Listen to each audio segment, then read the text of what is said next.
Next जो heading है that is inverse square law. दरअसल ये एक हेडिंग के अंदर हेडिंग है।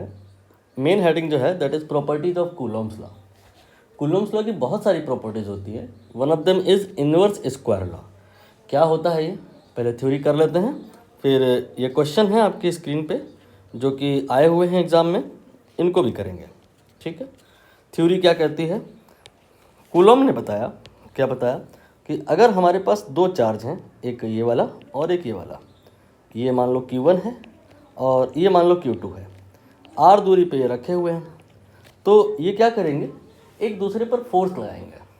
वो जो फोर्स होगा उसका जो मैग्नीट्यूड होगा that will be proportional to Q1 Q2 are the magnitude of charges and also proportional to 1/r², and combining these we get Q1 Q2 by r² and removing proportionality we get F equal to 1/4 pi epsilon naught।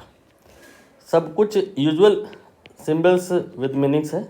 I mean यहाँ पर understood है कि charges are point charges.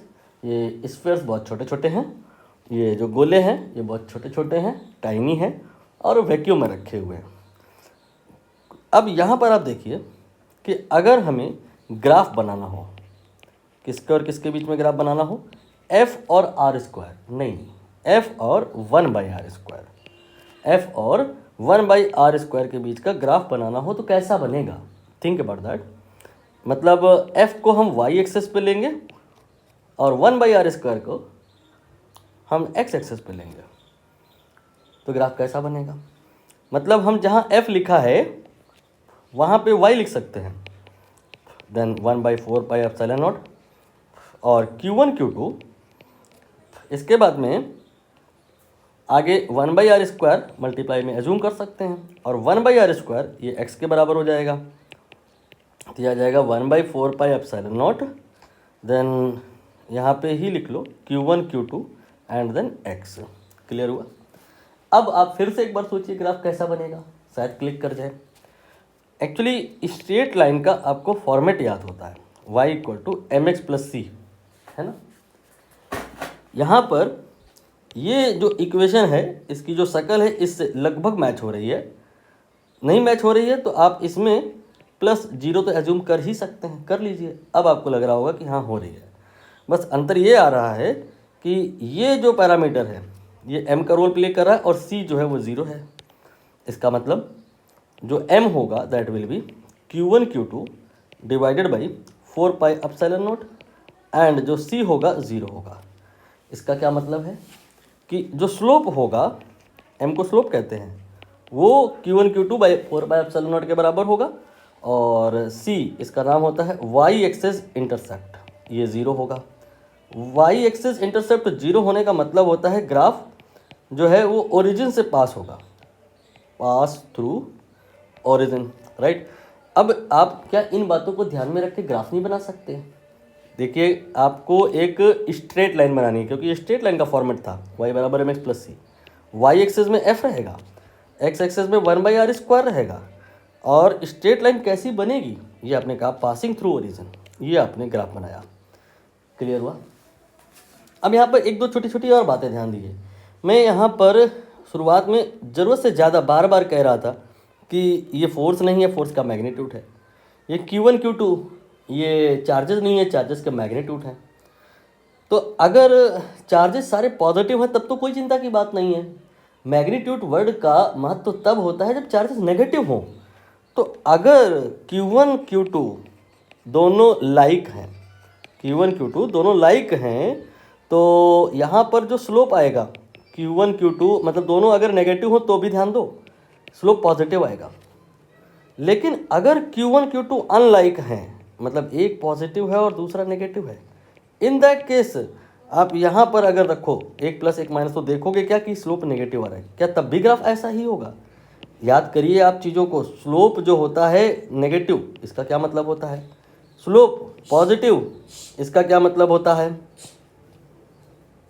Slope के positive होने का मतलब क्या होता है, नेगेटिव होने का क्या मतलब होता है, ये नेगेटिव स्लोप है। ठीक है, ये पॉजिटिव स्लोप है, ये नेगेटिव स्लोप है। पॉजिटिव स्लोप का मतलब होता है line inclined positively, line inclined negatively नीचे की तरफ, ये नेगेटिव स्लोप है। आई होप आपको स्लोप के पॉजिटिव या नेगेटिव होने का मीनिंग क्लियर हुआ होगा और कब ये स्लोप पॉजिटिव होगा और कब ये नेगेटिव होगा। लाइक चार्जेस अगर हैं, दोनों पॉजिटिव हैं या दोनों नेगेटिव हैं, इन दैट केस ये वाला सिनेरियो होगा, line will be inclined anti clockwise, देख लीजिए ये एंटी क्लॉकवाइज है। और अगर एक पॉजिटिव एक नेगेटिव है तो स्लोप नेगेटिव आ जाएगा, लाइन जो है नीचे को आएगी, clockwise you can say positive x axis से रोटेटेड होगी। तो आप ये जो सारी कहानी समझे हैं, एक बार चाहें तो रिकनेक्ट कर लें, एक बार फिर से समझ लें, अच्छे से नोट कर लें। बाकी पूछ तो नहीं सकते हैं क्योंकि लाइव नहीं चल रहा है, फिर इस क्वेश्चन पर हम लोग डिस्कशन करेंगे। देखिए ध्यान से, ये हैं आपके पास में क्वेश्चन जो आए हुए हैं। ये ग्राफ दिया हुआ है एफ और 1/r² के बीच में। जैसा कि मैंने कहा कि स्ट्रेट लाइन ग्राफ होता है, देखिए स्ट्रेट लाइन है, देखिए स्ट्रेट लाइन है, बस अंतर ये आ गया है कि एक स्ट्रेट लाइन पॉजिटिव इंक्लाइंड है और एक स्ट्रेट लाइन नेगेटिवली इंक्लाइंड है। क्लियर हुआ? तो कब पॉजिटिव और कब नेगेटिवली इंक्लाइंड होगी ये भी मैंने बताया। दरअसल क्वेश्चन को आप पूरा पढ़े तो समझ में आएगा कि एफ और r² के बीच का ग्राफ बनाया गया है, एक बार नहीं 2 बार बनाया गया है। एक बार Q1 Q2 ये 2 चार्ज लिए गए और उनको पहले 1 मीटर पे रखा, फिर 2 मीटर पे रखा, फिर 3 मीटर पे रखा, उनके बीच का r डिस्टेंस चेंज कराते गए और हर पॉइंट पे फोर्स निकालते गए और जो f और r के वैल्यूज़ हैं उनके करस्पॉन्डिंग पॉइंट ड्रॉ करके कनेक्ट करा तो ग्राफ बन करके आता है ऐसा। ये पॉजिटिवली इंक्लाइंड है, ये सब मैंने बताया है आपको। फिर एक दूसरा एक्सपेरिमेंट जहाँ पर जो 2 चार्ज लिए वो Q1 Q2 नहीं लिए, वो Q2 और Q3 लिया, ये Q2 Q3, और फिर स्ट्रेट लाइन ग्राफ आया, लेकिन इस बार वो नेगेटिवली इंक्लाइंड था। तो आप समझ सकते हो अगर नेगेटिवली इंक्लाइंड है, इससे ये क्लियरिटी आई कि ये जो चार्जेस हैं ये अनलाइक हैं, ठीक है, और ये जो Q1 Q2 हैं ये लाइक चार्जेस हैं, ठीक है। हमें यहाँ पर बताना है Q1 और Q3 का रेशियो कितना होगा। आपको एग्जैक्ट वैल्यू स्लोप की याद है ना, बोले तो नहीं, देखिए एग्जैक्ट वैल्यू जो अगर हम कहें स्लोप की तो ये लिखी हुई है यहाँ पर। तो स्लोप क्या होता है, m, आपने यहाँ पे निकाला कि वो था Q1 Q2 डिवाइडेड बाई 4πε0, और ये आपको थोड़ा बहुत ट्रिग्नोमेट्री से याद आ रहा होगा कि tan थीटा के बराबर होता है, ठीक है। पहले वाले केस में देखिए ये आ जाएगा Q1 Q2 divided by 4πε0 and equal to tan theta कितना है 30। दूसरे वाले केस में चार्जेस Q1 Q2 नहीं लेंगे, दोबारा वाला जो ग्राफ है वो तब बनाया गया है जब हमारे पास में जो 2 चार्जेस थे वो Q2 Q3 थे। तो ये आ जाएगा Q2 Q3 and divided by 4πε0 equal to tan 60। No, यहाँ पर जो नेगेटिव एंगल है ध्यान में रखना होगा, नीचे को है माइनस में लेंगे tan -60। अब बात आएगा tan -60 ये कैसे निकलता है। रूल होता है कि tan के अंदर जो एंगल नेगेटिव है तो माइनस पहले ही लिख लिया जाता है, ठीक है। अब आप इन दोनों को डिवाइड कर दीजिए, जब आप इन दोनों को डिवाइड करेंगे ये कैंसिल हो जाएगा, Q2 ये भी कैंसिल हो जाएगा, Q1/Q3 निकल आएगा। Q1/Q3 कितना आएगा, tan 30 divided by tan 60। No, एक माइनस भी तो है यहाँ पे, देखिए वैल्यूज़ पुट कर लीजिए, tan 30 ये 1/√3 है और tan 60 ये √3 है, और एक माइनस भी तो है, ये -1/3 आएगा। सही आंसर यही है 1/3, लेकिन 1/3 ऑप्शन में अवेलेबल नहीं है। तो सोचिए हम मोस्ट अप्रोप्रिएट क्या लेंगे और कब ये लिया जाएगा। ये 1/3 टिक कर लिया गया है और ये तब संभव है जब बाय डिफ़ॉल्ट हो सकता है कि Q1 Q3 अगले ने विद साइन ना यूज़ किए हो, मैग्नीट्यूड Q1 और Q3 का हो। मतलब Q1 और Q3 का अगर रेशियो पूछेगा तो नो डाउट -1/3 ही सही है, लेकिन Q1 का मतलब अगर Q1 का मैग्नीट्यूड है, Q3 का मतलब Q3 का मैग्नीट्यूड है, इन दैट केस 1/3 होगा। एंड सम टाइम अंडरस्टूड होता है कि मैग्नीट्यूड पर ही डील हो रहा है, मैग्नीट्यूड पर ही बात हो रहा है, इसलिए 1/3 बेहतर करेक्ट है। एक बात मैं और आपको बताना चाहूँगा कि हम लोग जो है जिस प्रकार से पढ़ रहे हैं, चीज़ें जब डिस्कवर हुई हैं तो जस्ट अपोजिट हुई होती हैं।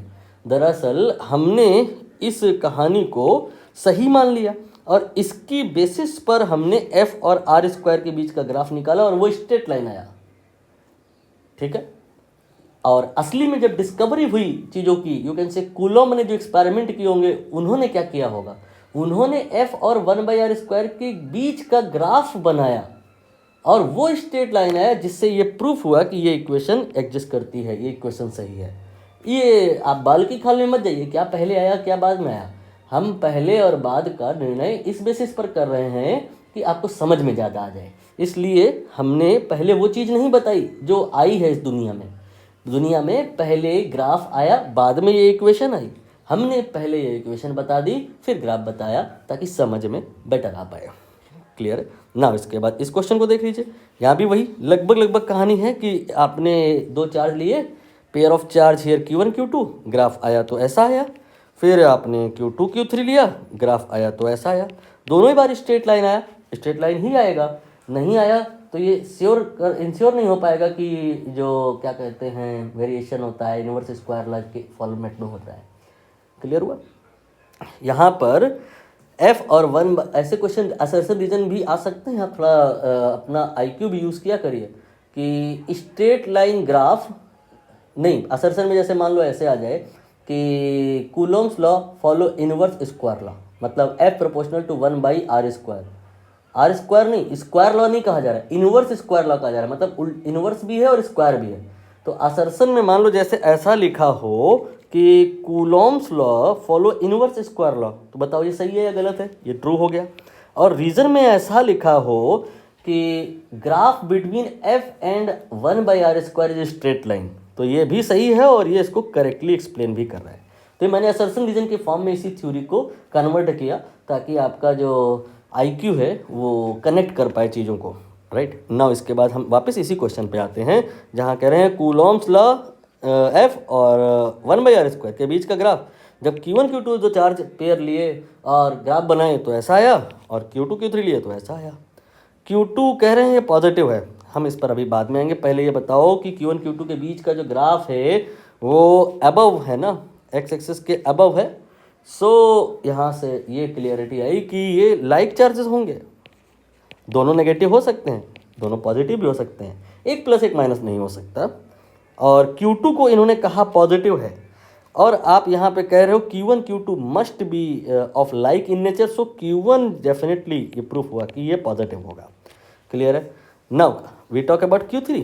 यहाँ पर देखिए ये आपने कहा कि graph below the x axis है, ये बिलो द एक्स एक्सिस है, नेगेटिवली इंक्लाइंड है, क्लॉकवाइज डायरेक्शन में इंक्लाइंड है, so charges will be unlike. So Q1 Q3 में हमें Q2 Q3 में हमें Q2 पता है कि ये पॉजिटिव है, तो Q3 यहाँ से समझ में आ गया कि ये पॉजिटिव नहीं होगा, अनलाइक होगा। तो Q3 ये नेगेटिव हो गया। सारे चार्ज की प्रकृति, नेचर, साइन ये हमने निकाल लिया कि कौन प्लस कौन माइनस। Q2 दिया है पॉजिटिव, रीजनिंग से हमने पता लगाया कि Q1 पॉजिटिव होगा और Q3 नेगेटिव होगा। We have to compare their magnitude also. Q1 Q2 Q3 के अभी हमने मैग्नीट्यूड नहीं निकाले हैं, मैग्नीट्यूड कंपेयर नहीं किया हमने, तो अभी केवल इनका साइन प्लस माइनस देखा है ना।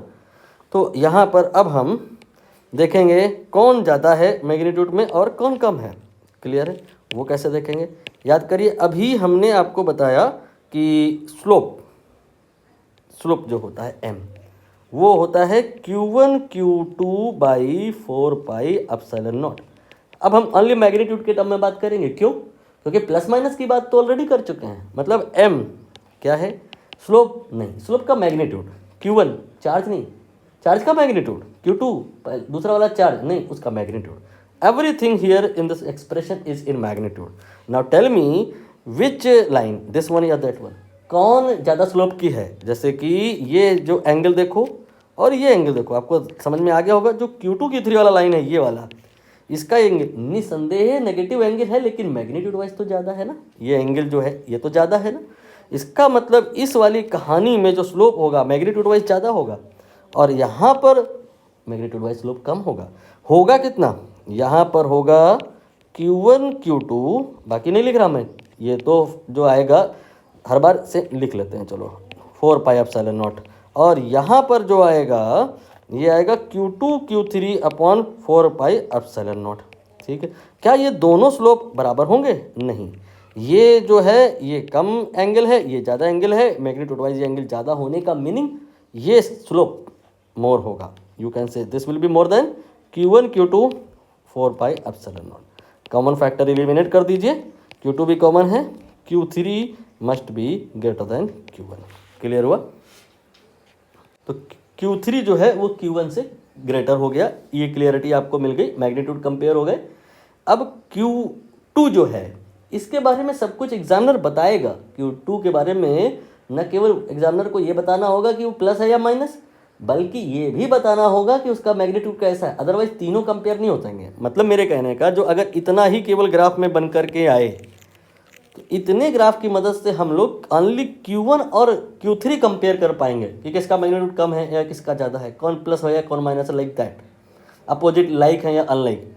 लेकिन अगर Q2 के बारे में भी बता दिया जाए कि वो प्लस है या माइनस, उसका मैग्नीट्यूड कम है या ज़्यादा, तो तीनों ही कंपेयर किए जा सकते हैं, Q1 Q2 Q3।